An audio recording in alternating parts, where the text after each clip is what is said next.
Welcome back, everyone. So, last episode, we made an ill-fated attempt to storm a dark tower in the Twilight Forest. Today, we are going to do so again, but a little more carefully and with a better ranged weapon. We'll try out our fire spell, but I don't expect it's going to be incredibly effective. It doesn't have any additional damage modifiers added to it, which I think is what allows an Ars Magica spell to be truly destructive. So instead,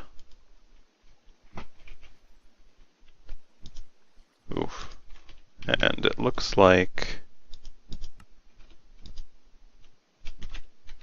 we're not going to be able to make a lot of patterns for it, but we are going to look into Zeno's Reliquary, and specifically the Hunter's Handgun.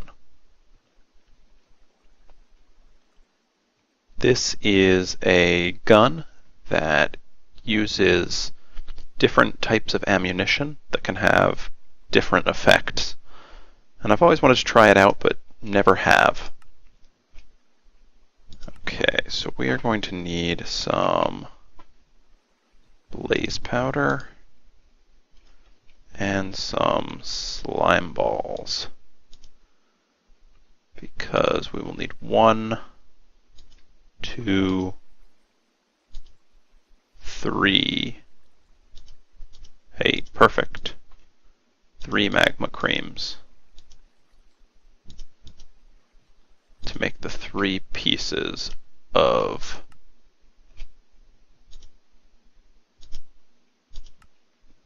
the handgun.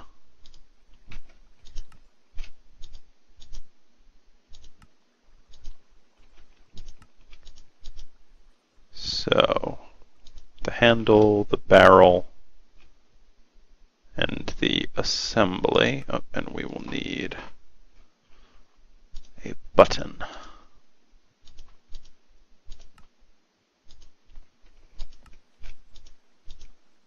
Now that we have all of those, we can bring it all together and make the handgun. The one last thing we will need is some bullets, and for that we need to be able to make gold nuggets.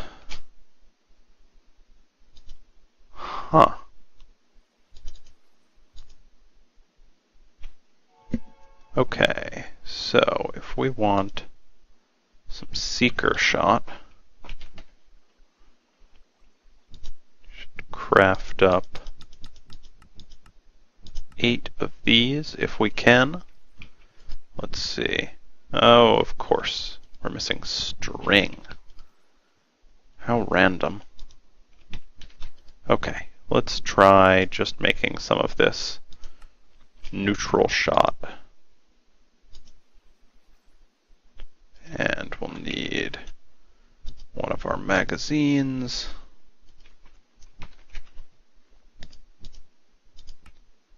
And a couple more gold nuggets. Okay, so if we take 8 neutral shot and 1 magazine, we can get, okay, we have kind of a broken texture. Okay, apparently holding down right-click loads the gun. Let's see if we can find a good target.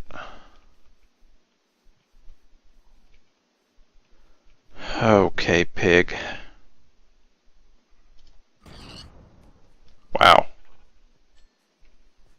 That actually did quite a bit of damage. 10 damage is not too shabby. Oh, and we get a casing back.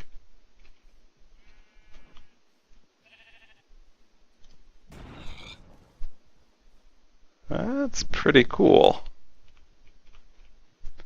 I think this is going to help us quite a bit in the Dark Tower. What I am going to do is make some of these different types of ammunition and load up with a couple magazines of each so that we are ready to take on anything we might come across. It's interesting to me that we're getting these empty casings back. I wonder whether... Oh, okay. Each one basically becomes a gold nugget. Means that every shot we take still costs us. Oh, no, it doesn't, because... Okay, I understand now. So we get the gold back. That's good. As long as we get to keep the gold, these shots are not as expensive as I thought they would be. Cool. So I'm going to do that. I'm going to make us some of these handgun shots. Whew. And then get ready. We're back. I only ended up making 2 magazines of the handgun ammo. I ran out of gunpowder. Of course, that's the first thing I got when I traveled back here, but oh well. Okay, and here's one of these golems that killed us last time. I am not going to let him near me because he hit like a truck. Holy cow.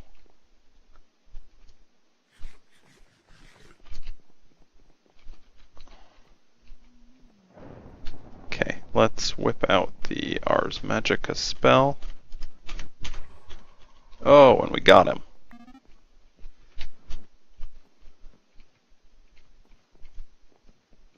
Okay, we'll try this Ars Magica spell for a little while, see what it's like. Okay, didn't hit the ghast.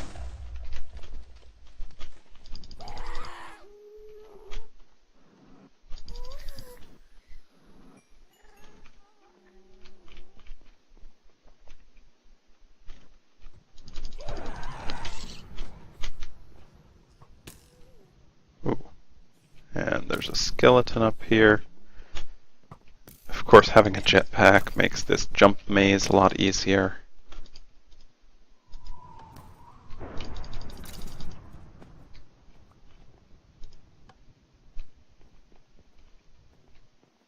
I want this guy.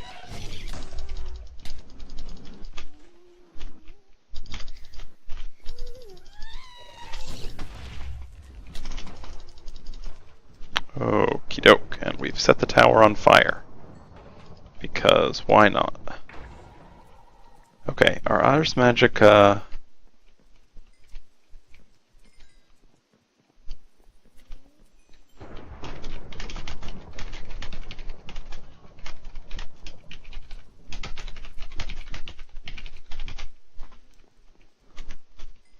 Our Ars Magica spell's actually pretty good if we can hit the thing we're aiming at. Which we apparently cannot do with those ghasts. But those ghasts are actually special in that they do not fire at you unless you look directly at them. See? No firing. Which is pretty cool.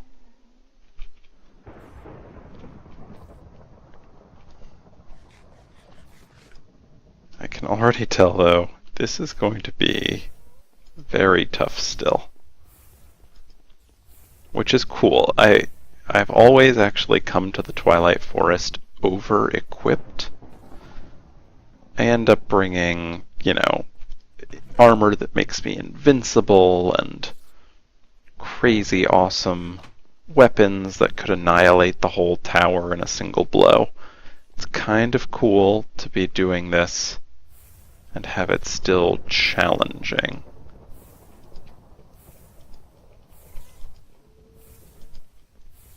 Okay, these red sparkles mean that somewhere nearby is a block breaker that will prevent me from changing the terrain. Ooh, charm of keeping. Cool.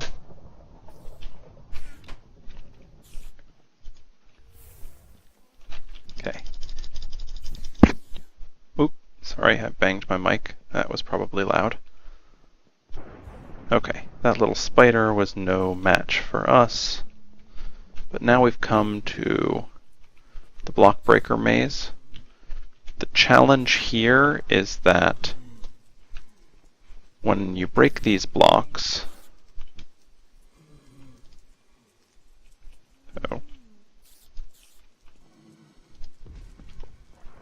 you see, they're immediately replaced by the block breaker. Lucky for us, because we have a jetpack, although actually, even without a jetpack, you could totally get through this way. But yeah, we can bypass that challenge. And especially because we have only a dig spell out at the moment, we're going to bypass challenges like that all the time.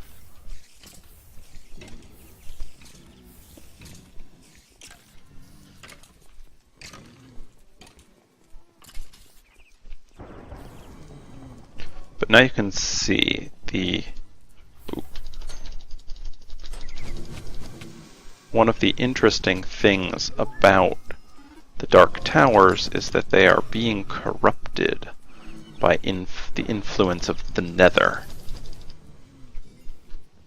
So when you go in them, you'll get things like blaze spawners all about.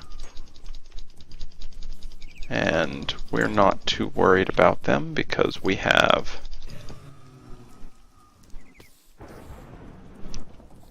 immunity to fire damage, but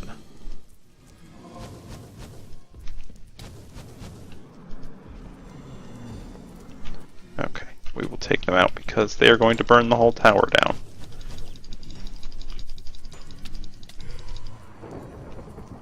And also because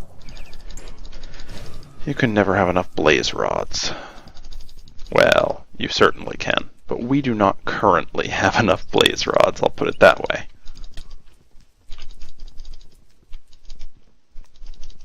Okay, but we have come to a place where the paths split. What you see is that in this direction there are these little keyhole symbols. This is a locked door. In order to get into it,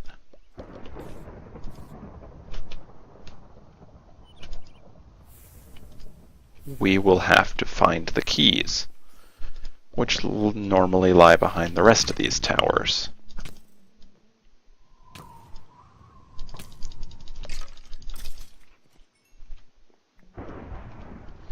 Which are guarded.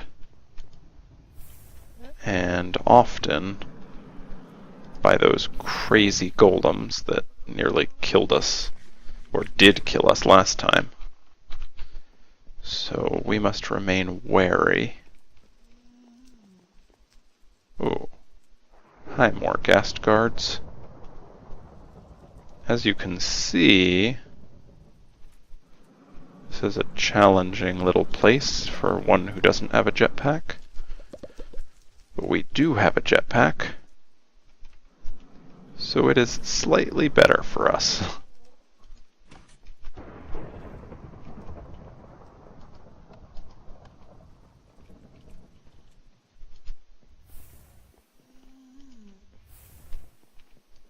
And at the top, okay, I'm going to bring out an actual tool. We'll bring out our steel axe because it was just going to be a hassle otherwise to deal with all these fences we have to break. So yes, up top we found a chest. This chest did not contain a key. We'll keep looking. Whew.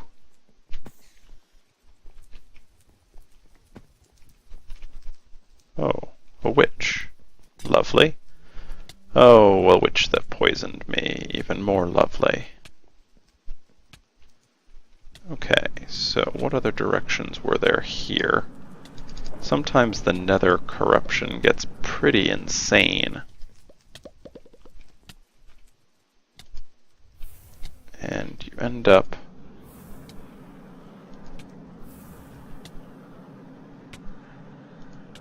having a really hard time getting through this. Luckily for us, we have a jetpack, so the corruption does not affect us as much as it otherwise would.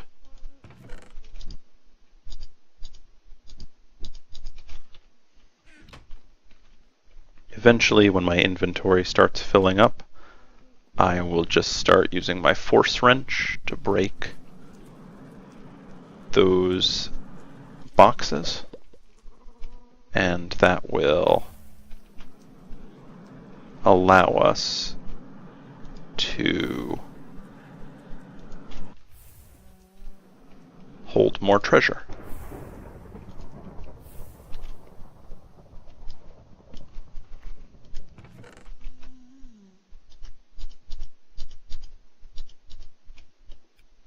I'm actually curious. Oh, okay, that's a leaf. Okay, so hurry along, hurry along. That, I believe, finished that direction's tower. Now we can go in this other direction.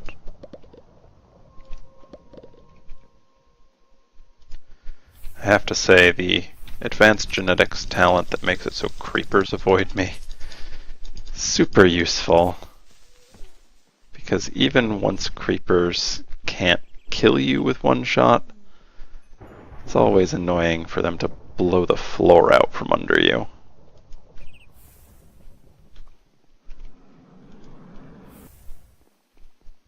Okay.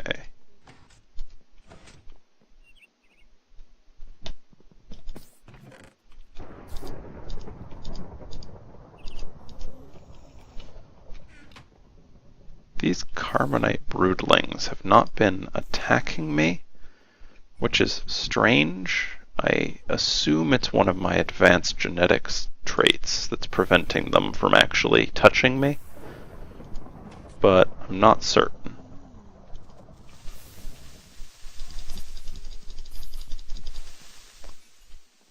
Okay, next one of those big guys we see, we're going to try out our awesome gun. Really, Ghast?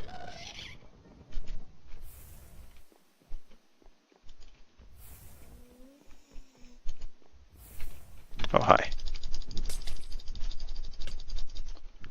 You are awful, so down you go.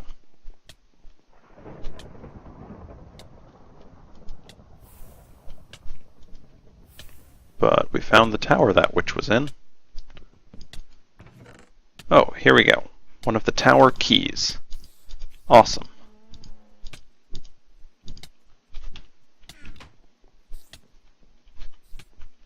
We are looking for 4 of these, and we'll find them in the different branches of the tower. I am going to keep exploring here. I think you get the gist of it. Oh, of course, one of you.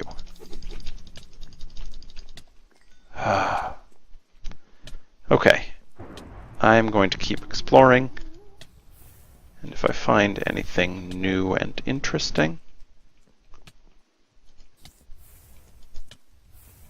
I will show you.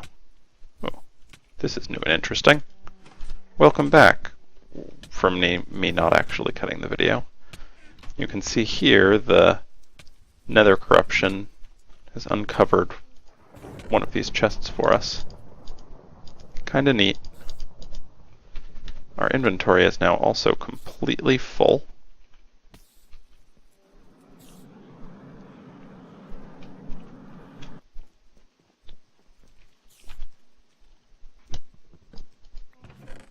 Ooh. And we have a diamond. That is another advantage of these fortresses. They've got some pretty good loot. Even, knowing that you have to spend a lot of time exploring them, you get diamonds, you get metal, food is provided for you, and you can see that you also get these fireflies, which can be placed and provide light, like torches. So you actually get everything you need to keep exploring the dungeon. And plenty of incentive to do it.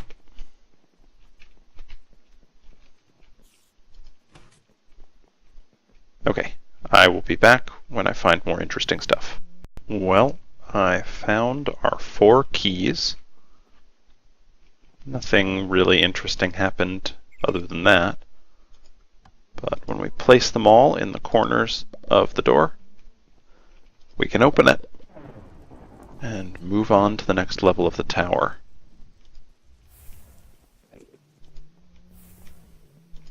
The tower is going to continue on basically like this for a while. So I will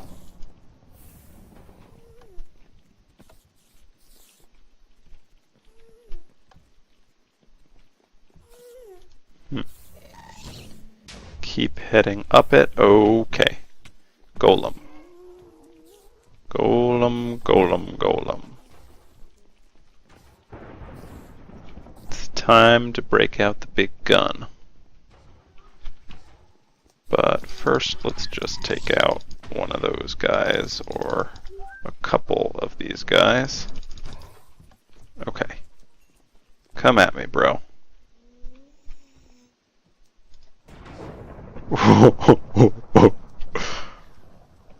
I like the big gun.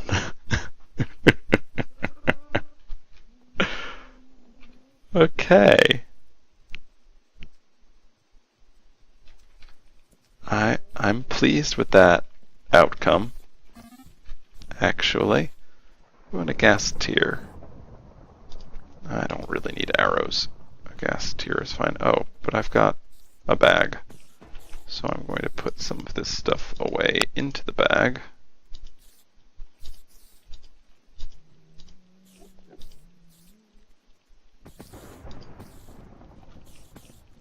Okay. And continue on. Oh, hi, dude. Okay. Not cool, dude. Whoa. Okay.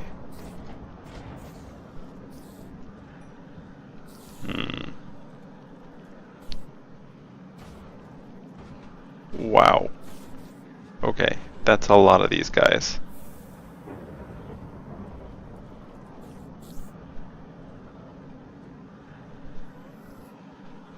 I am going to hover up here and safely kill them with my unlimited firepower.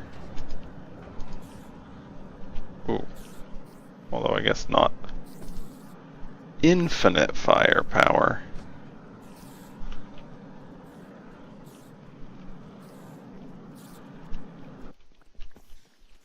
Yeah, okay, that was a golem spawner.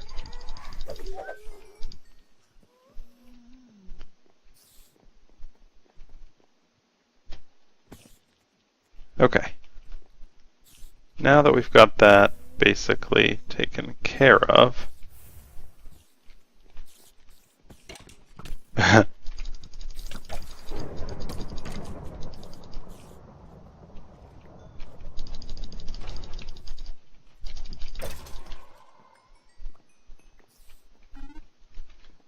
I am going to continue my exploration of the tower. Hopefully see some other cool things, and if I do, I'll show them to you. Well, guys, we have reached the top of the tower, and I see the Urgast above us. It looks like someone else from the server must have been here first and has awakened the boss. We knew that because it was present.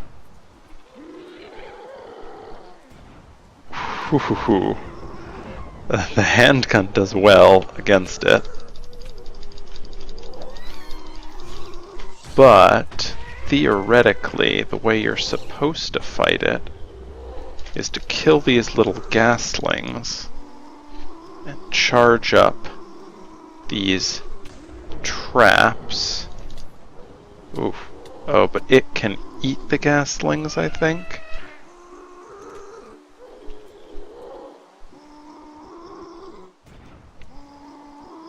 Darn.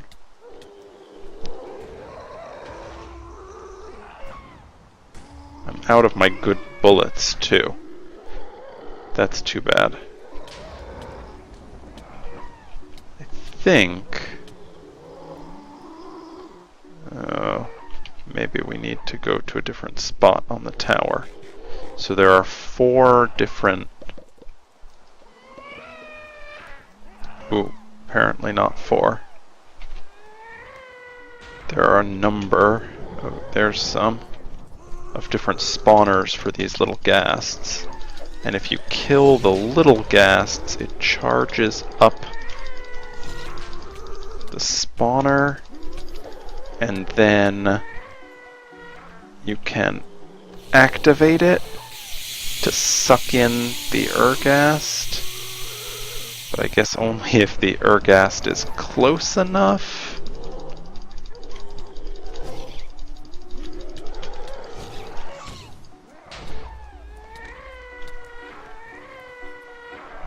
Okay, so we have to draw the Urgast in.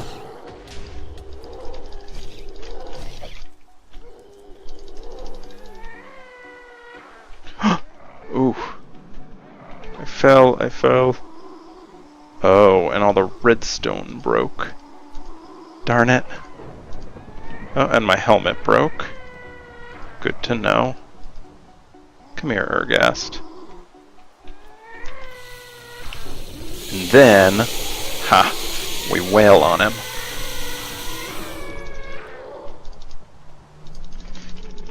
We also have a jetpack, though. So we do not need to rely upon the silly traps that others do. Although actually we were not much damaging him there, so maybe we do need to rely on silly traps.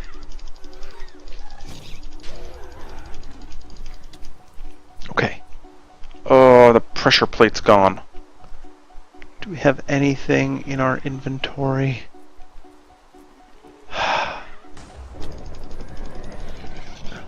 Okay, what can we make that can activate this? We don't have any cobblestone for a lever. We only have redstone. Okay, we've got a button. Come here, you.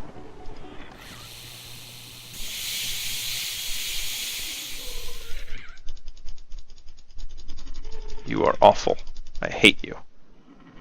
Oh, I think he's only vulnerable when he's being drawn in.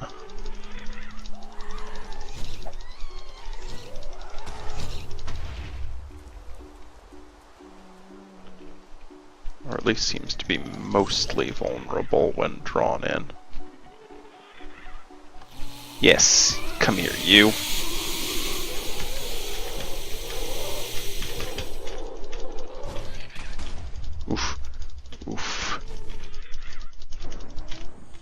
he has...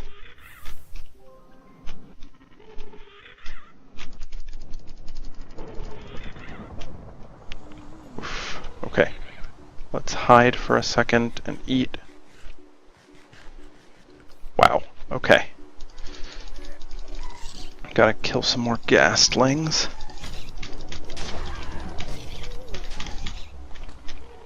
Okay, come here, you. Come here, you. Ha! Ha! Got him. Awesome. And a cool thing about the Ergast is that his loot shows up in a chest here near where he spawned, because otherwise you would never ever find it. The Ergast trophy. Oh, but he did drop a miniature yellow heart, which is awesome. Carmonite and Fiery Blood.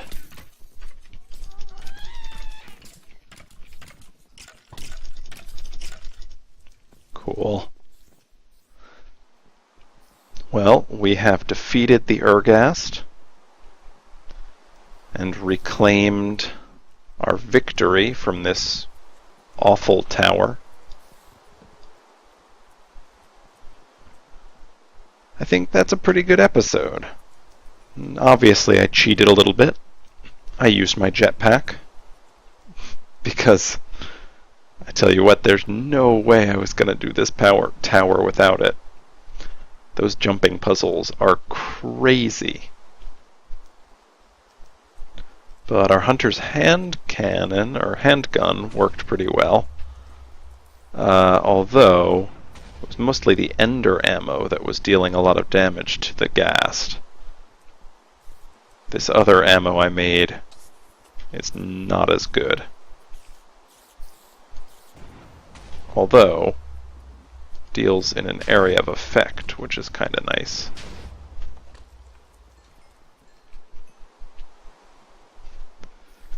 Anyway, that'll be it for this episode. Thanks for watching, and I'll see you next time.